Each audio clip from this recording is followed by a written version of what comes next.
Hello. नमस्कार मित्रांनो. स्वागत आहे तुमचं आपल्या एस के ऑनलाईन ट्युटोरियल्समध्ये. या व्हिडिओ सिरीजमध्ये आपण डिस्कस करत आहोत ऑपरेटर्स. तर या पाठीमागच्या व्हिडिओमध्ये आपण अर्थमॅटिक ऑपरेटर बघितले. या व्हिडिओमध्ये आपण रिलेशनल ऑपरेटर काय असतं ते डिस्कस करणार आहोत. हा टॉपिक अगेन खूप इझी आणि एक्झाम पॉईंट ऑफ व्ह्यूने खूप महत्त्वाचा आहे. तर एक्झाममध्ये हा क्वेश्चन कसा लिहायचा यावरती आपण डिस्कस करणार आहोत. आणि नॉलेज पॉईंट ऑफ व्ह्यूने सुद्धा म्हणजे आपण याचा प्रोग्राम सुद्धा बनवून रन करून बघणार आहोत. सो रिलेशनल ऑपरेटर ह्याच्या नावावरूनच आपल्याला आयडिया येते की जेव्हा दोन गोष्टीचं रिलेशन आपण कंपॅरिझन करत असतो तेव्हा आपण रिलेशनल ऑपरेटर वापरत असतो. ते रिलेशन लावत असतो की greater than, less than, equal to, not equal to. These are the comparison of two operands. Okay, again this is binary type of operator. Binary म्हणजे ज्याच्यामध्ये दोन आपल्याला ऑपरंड्स लागतील, त्यामुळे आपण याला बायनरी ऑपरेटर म्हणतो. नेक्स्ट वन इज किती टाईपचे रिलेशनल ऑपरेटर्स आपल्याकडे आहेत. टोटल 6 टाईपचे रिलेशनल ऑपरेटर्स आपल्याला बघायला मिळतात आणि हे नेहमी 1 आणि 0 अशाच फॉर्ममध्ये आउटपुट देत असतात. That is 1 stand for true आणि 0 म्हणजे आपण काय कन्सिडर करतो, false. So there are 6 types of relational operator. First one is अशाच प्रकारे तुम्ही चार्ट ड्रॉ करून एक्झाम मध्ये सुद्धा लिहू शकता. जर एक्झाम मध्ये तुम्हाला विचारले explain relational operator, then you can simply write there these operator are used to compare the two operands, okay, between them or relation between them. Then the output of relational expression will either 0 or 1, that is true or false. Using this we can compare integer, real or character, anything. आपण त्याने काही काय compare करू शकतो. Then associativity आपण next topic हा discuss करणारच आहे की असोसिएटिव्हिटी कशाला म्हणतो. पण सध्यापुरतं तुम्ही लक्षात ठेवा की it moves from left to right. कशा प्रकारे ते ऑपरेशन होतात, लेफ्ट टू राईट आपण जात असतो याच्यामध्ये. Arithmetic operators have high priority than relational operator. Okay, एक दोन सेंटेन्स लिहिल्यानंतर हा चार्ट ड्रॉ करून तुम्ही रिलेशनल ऑपरेटर एक्सप्लेन करू शकता. फर्स्ट रिलेशनल ऑपरेटर आहे आपलं, या सिम्बॉलला अँग्युलर ब्रॅकेटला आपण काय म्हणत असतो, लेस दॅन. आणि चेक काय करते, लेट 7 आणि 5 मध्ये जर आपण हे ऑपरेटर प्लेस केलं तर ते चेक करते whether 7 is less than 5. Obviously not. If it is not then it will produce false or 0. याचं आउटपुट काय येईल, 0. म्हणजे रिलेशनल ऑपरेटर नेहमी आउटपुट 0 आणि 1च्या फॉर्म मध्ये देत असतात. Second one is greater than. याच्यासोबत तुम्ही अवेअर आहात, 7 is greater than 5. Yes, true. बघा आउटपुट इथं 1 आलेला आहे. Next one is equal. आता इथे थोडं लक्षात देण्याची गरज आहे. आपण मॅथमॅटिक्समध्ये generally X is equal to Y, एकच सिंगल वाय आपल्या डे टू डे लाईफमध्ये वापरत असतो. पण सी प्रोग्राममध्ये हा इक्वल टू ऑपरेटरला 2 वेळा वापरावा लागतो. जर तुम्हाला सांगायचं असेल इक्वल टू 5 म्हणजे एक्सची व्हॅल्यू किती आहे, 5. ओके, एक्सची व्हॅल्यू किती 5 आहे की नाही ते चेक करतं, कम्पेअर करतं. So it is comparison or relational operator. आणि इथे इक्वल टूचं मिनिंग काय होतं की व्हॅल्यू असाइन करतं. लाईट एक्सच्या तिथे 5 व्हॅल्यू असाइन होते. सो इथे एक इक्वल टू म्हणजे असाइनमेंट ऑपरेटर म्हणून आपण कन्सिडर करतो. आणि ते रिलेशन म्हणून जर चेक करायचं असेल तर इक्वल टू आपल्याला 2 वेळा लिहावा लागतो, म्हणून इथे 2 वेळा इक्वल टू लिहिलेला आहे. लाईक 8 इक्वल टू 10 आहे का इक्वेशन, नाहीये. सो आन्सर काय आलं तुमचं, 0. देन एक्सक्लामेटरी मार्क आणि इक्वल टू. आपण जो एक्सक्लामेटरी मार्क देत असतो आणि त्याच्यासमोर जर इक्वल टू लिहिलं, एक्सक्लामेटरी मार्कचा अर्थ काय होतो, not equal to. Okay, check. 8 is not equal to 10. Yes, true. Answer काय आलं तुमचं, या सिम्बॉलचा अर्थ काय होतो, not equal to. Next one is less than or equal to. आता जनरली आपल्याला मॅथमॅटिक्समध्ये लिहायची सवय काय असते, less than or equal to. पण असं कोणत्याही कीबोर्डवरती आपल्याला बटन दिसत नाही. त्यामुळे आपण याला कसं लिहित असतो, लेस दॅन ऑर इक्वल टू. म्हणजे लेस दॅन आणि असाइनमेंट ऑपरेटर वेगळे वेगळे. So 7 is less than or equal to 5. So no, obviously not. So it is answer 0. Greater than or equal to. So check whether 7 is greater than or equal to 5. Yes, 7 is greater than. Or मध्ये येते greater than और दोन्हीपैकी एक जरी condition satisfy झाली or असेल तर त्याचं आउटपुट काय असतं, 1. अशा प्रकारे या ऑपरेटरला आपण रिलेशनल ऑपरेटर म्हणतो. होप सो तुम्हाला हे समजलं असेल. आता प्रॅक्टिकली आपण एका कोडच्या मदतीने सुद्धा याला समजून घेऊ. आपण सी प्रोग्राम वरती, सी कंपायलर वरती एखादा प्रोग्राम करून बघूया, जेणेकरून आपल्याला आयडिया येईल की कंपायलर वरती रिलेशनल ऑपरेटर कसे रन होतात. मागच्या व्हिडिओमध्ये आपण एक सिंपल कॅल्क्युलेटर डिझाईन केलं होतं. त्याच प्रकारे आता या व्हिडिओमध्ये आपण कंपायलर वरती रन करून बघणार आहोत रिलेशनल ऑपरेटर. सो हा सगळा कोड मी अगोदर इरेज करतो आणि नव्याने कोड आपण इथं स्टार्ट करूया. सो ॲज युजल आपली जी फर्स्ट लाईन असेल प्रोग्राममध्ये काय असणार, ती hash include angular bracket open studio stdio.h, sorry small h हवं इथं, अँग्युलर ब्रॅकेट क्लोज. त्यानंतर आपण सुरुवात कशाने करतो प्रोग्रामची नेहमी int main empty parenthesis. Okay, then next लाईनला कर्ली ब्रॅकेट, इथून आपला प्रोग्राम चालू होईल. सो आपण काय करूया की आपल्याला वेगवेगळ्या इनपुट व्हॅल्यूसाठी जर आपल्याला चेक करायचं असेल तर आपण युजर कडनं इनपुट्स घेऊया. म्हणजे आपण दोन पद्धत करू शकतो, इनिशियली त्या व्हेरिएबलला व्हॅल्यू असाइन करणे, आणि दुसरी मेथड म्हणजे काय तुमची, ओके, दुसरी मेथड काय तुमची की युजर्स कडनं स्कॅनएफ आणि प्रिंटएफ फंक्शन वापरून इनपुट आउटपुट घेणे. तर आपण युजर कडनं घेऊया, म्हणजे आपल्याला प्रिंटएफ आणि स्कॅनएफ फंक्शनची सुद्धा सवय लागेल. सो लेट्स आपल्याला दोन व्हेरिएबल कम्पेअर करायचे, तर दोन व्हेरिएबल आपण इंटिजर टाईपचे घेऊया, इंटिजर एक्स, ओके, कॉमा आणखीन एखादं व्हेरिएबल पाहिजे वाय त्याच टाईपचं, आणि आणखीन एक व्हेरिएबलची आता गरज नाहीये. ओके, दोन व्हेरिएबल सफिशियंट आहेत कम्पॅरिझनसाठी. सो सेमी कोलन देऊन आपण एंड ऑफ द ब्लॉक करू शकतो. नेक्स्ट वन इज काय करतो आपण प्रिंट एफ करूया. आता युजर कडनं व्हॅल्यू घ्यायची, एक्स वायची आपण इनिशियल व्हॅल्यू दिली आहे का, नाही.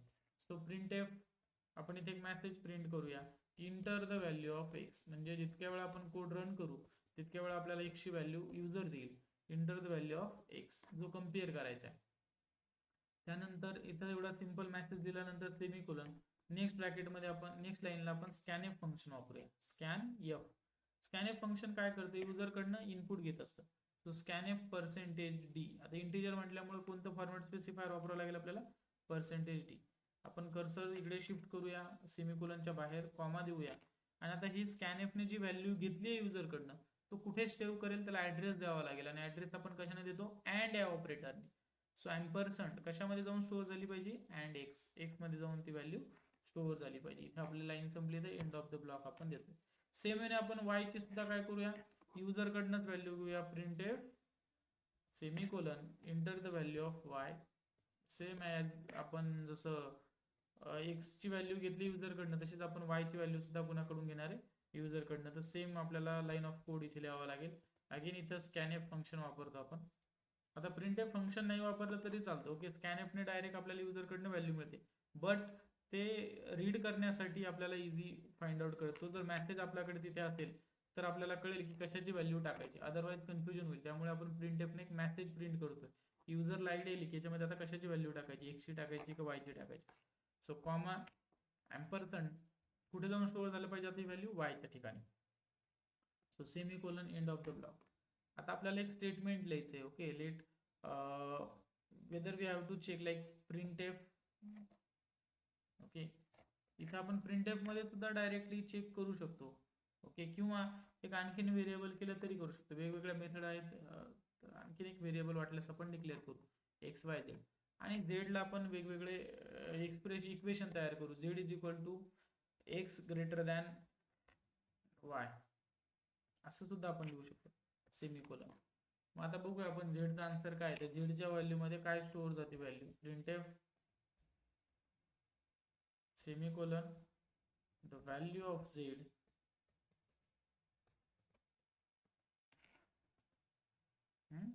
व्हॅल्यू ऑफ द झेड कशाच्या फॉर्म मध्ये हवी तुम्हाला, integer. So percentage D comma कशाची व्हॅल्यू हवी तुम्हाला, झेडची. सो इथं simply Z end of the block. आता अशा प्रकारे आम्ही कोड एक लिहिलाय, आणि ऍट द लास्टला इंट मेन लिहिल्यामुळे रिटर्न 0 लिहिण्याला विसरू नका, रिटर्न 0. बघा आपली कलर लगेच चेंज होतो त्याचा, येलो कलर. जर काही स्पेलिंग मिस्टेक असेल तर तिथे कलर चेंज होत नाही. सो आपण एक अशा प्रकारे काय केलंय की कोड लिहिलाय. आता मला सांगा काय काय केलं आपण, एक्स वाय झेड 3 व्हेरिएबल घेतले. एक्स वाय ची व्हॅल्यू आपण युजर कडनं घेणार आहे प्रत्येक वेळेस, आणि झेड नावाचा एक व्हेरिएबल तयार केला ज्याच्यामध्ये एक व्हॅल्यू स्टोअर होणार 0 आणि 1 च्या फॉर्म मध्ये. एक्स वाय पेक्षा ग्रेटर आहे की नाही, जर ग्रेटर असेल तर हे स्टेटमेंट जर ट्रू असेल तर झेडची व्हॅल्यू किती असायला पाहिजे, 1 प्रिंट व्हायला पाहिजे, आणि फॉल्स असेल तर झेडची व्हॅल्यू किती प्रिंट व्हायला पाहिजे, 0. तर आपण रन करून बघूया याला. सो इथे एक अडचण येणार आहे बघा, मी तुम्हाला एरर आल्यावर तुम्हाला सांगेल की नेमकं काय अडचण आहे. इथे एक आपण डबल डॉट देऊया, कोलन, ज्याने दिसायला छान दिसतं. ओके, इथे कोलन द्यायचं आपण विसरलो. आपण न्यू लाईनला आउटपुट आपल्याला हवंय, बरोबर. सो न्यू लाईनला जर आउटपुट आपल्याला हवं असेल तर आपण बॅकस्लॅश एन, जसं मागच्या व्हिडिओमध्ये मी तुम्हाला सांगितलं, ते आपण कुठेही वापरलेलं नाही. नाही वापरलं तर काय अडचण येते बघा. Inter the value of x, let's say कोणतीही एक व्हॅल्यू सांगा. लेट्स से आपण 8 टाईप करूया. एक्सची व्हॅल्यू किती दिली आपण, 8. इंटर प्रेस केलं आपण, परत ते काय विचारते, enter the value of Y. Let's वायची व्हॅल्यू आपण किती टाकूया, लेट्स 10 टाकू. आपण रॅन्डमली काही व्हॅल्यू टाकू शकतो. 10 टाकली. ओके. त्याच्यामुळे आता बघा लाईन बाय लाईन कसा कोड रन होते. सगळ्यात अगोदर एक्स वाय झेड नावाची इंटिजरची व्हेरिएबल तयार झाली, त्यांनी मेमरीमध्ये स्पेस ऑक्युपाय केला. नेक्स्ट लाईन आता 5 नंबरची लाईन एक्झिक्यूट झाली, inter the value of x. त्यानंतर स्कॅनएफने मी 8 नंबर प्रेस केला. त्यानंतर inter the value of Y. नंतर आता 8 लाईनची वाय मध्ये आपण व्हॅल्यू केली. आता मी परत इंटर प्रेस करतोय, नेक्स्ट लाईन एक्झिक्यूट होते. सो झेड म्हणजे काय दिलं होतं आपण, x is greater than Y. So x Y पेक्षा ग्रेटर आहे का रे, ऑब्विसली नाही आहे. 8 हे 10 पेक्षा लहान आहे, म्हणजे आपला आन्सर काय झालं, फॉल्स. फॉल्स म्हणजे काय, झिरो. बघा झेडची व्हॅल्यू काय प्रिंट होऊन आली, मग झिरो. आता या कोडला आपण परत रिरन करूया आणि एक्स आणि वायची व्हॅल्यू चेंज करून बघूया काय होते. तर सो रिरन आपण परत एकदा रन करतो त्याला. आता एक्सची व्हॅल्यू आपण मोठी टाकू, लेट से 12. वायची व्हॅल्यू टाकूया आपण लेट से 6. आणि आता झेडची व्हॅल्यू 1 येते का बघू. यस, झेडची व्हॅल्यू 1 आलेली, म्हणजे आपलं एक्सप्रेशन जे आहे ते काय, ट्रू आहे. तर रिलेशनल ऑपरेटर नेहमी आउटपुट कशामध्ये देतं, 1 आणि 0 मध्ये. आपण केव्हा वापरतो, जर आपल्याला कंपॅरिझन करायचं असेल तर.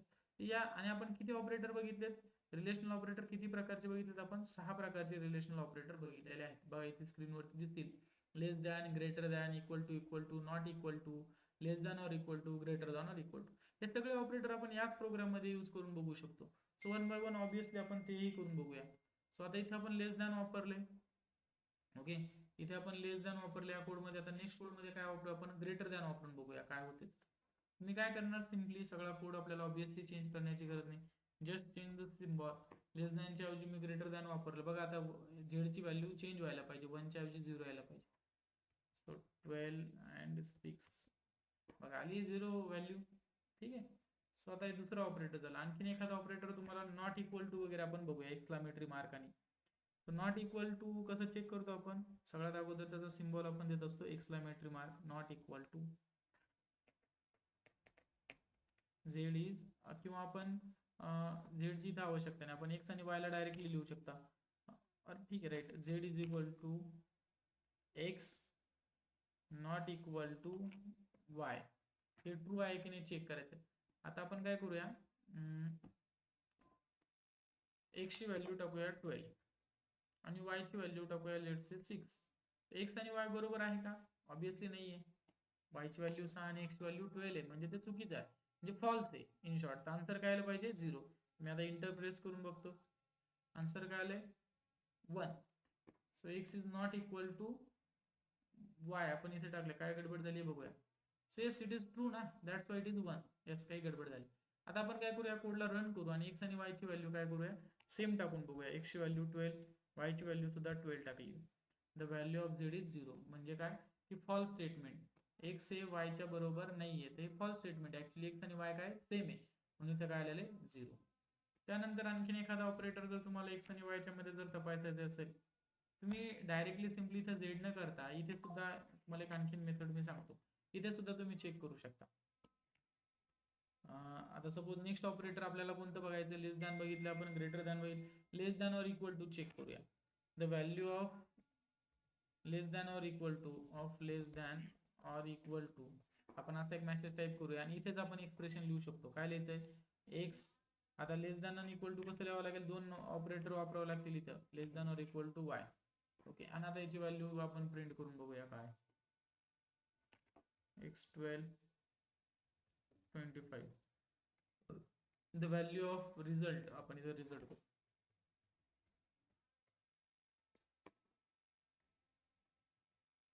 ओके, काय आली रिझल्ट, आपलं 1 आलं आउटपुट. किंवा याला आपण एवढा लंबा मेसेज न लिहिता इथं डायरेक्ट आउटपुट लिहूया, म्हणजे तुम्हाला कन्फ्युजन होणार. Output.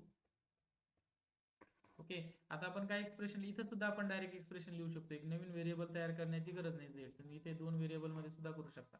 So X is less than और इक्वल टू वाय आपण चेक केलंय बरोबर. सो एक्स ची व्हॅल्यू सपोज लेस दॅन और इक्वल टू वाय, एक्स ची व्हॅल्यू सपोज आपण 25 टाकली आणि वाय ची व्हॅल्यू त्याच्यापेक्षा छोटी टाकली, लेट्स से 21. ऑब्विसली या इक्वेशन काय असणार आहे 2. तर आउटपुट काय आलं पाहिजे आपलं, आउटपुट आलं पाहिजे 1. बघा आउटपुट काय आलं आपलं, sorry 0. X is less than और equal to Y. So obviously आपण व्हॅल्यू उलट्या टाकल्या, एक्स ची व्हॅल्यू ग्रेटर टाकली, तर ऑब्विसली आन्सर काय आलं पाहिजे आपलं 0. Sorry for this. नेक्स्ट आता आपण काय करूया, ग्रेटर दॅन और इक्वल टू चेक करूया. इथे फक्त सिम्बॉल चेक होईल, ग्रेटर दॅन और इक्वल टू. सो x हा y पेक्षा ग्रेटर आहे की नाही आपल्याला चेक करायचं. लेट्स से मी x ची व्हॅल्यू ग्रेटर टाकतो, y ची व्हॅल्यू लेस टाकतो. आता आउटपुट काय आलं पाहिजे आपलं 1. तर इथं आउटपुट काय आलेलं आपलं 1. अशा प्रकारे एकाच प्रोग्राममध्ये तुम्ही सगळे काही ऑपरेटर्स टाकून चेक करू शकता आणि जेव्हा तुम्ही कोड स्वतः टाईप करून रन करून बघता त्यावेळेस तुमचा कॉन्फिडन्सही वाढतो आणि चांगल्या प्रकारे तुम्हाला ते ऑपरेटर समजतात आणि एक्झाममध्ये तुम्ही न विसरता ते लिहू शकता. सो आय होप या व्हिडिओमधून रिलेशनल ऑपरेटर समजून घ्यायला तुम्हाला मदत झाली असेल. व्हिडिओ आवडला असेल तर नक्की चॅनलला सबस्क्राईब करा, व्हिडिओला लाईक करा. Thank you for watching this video.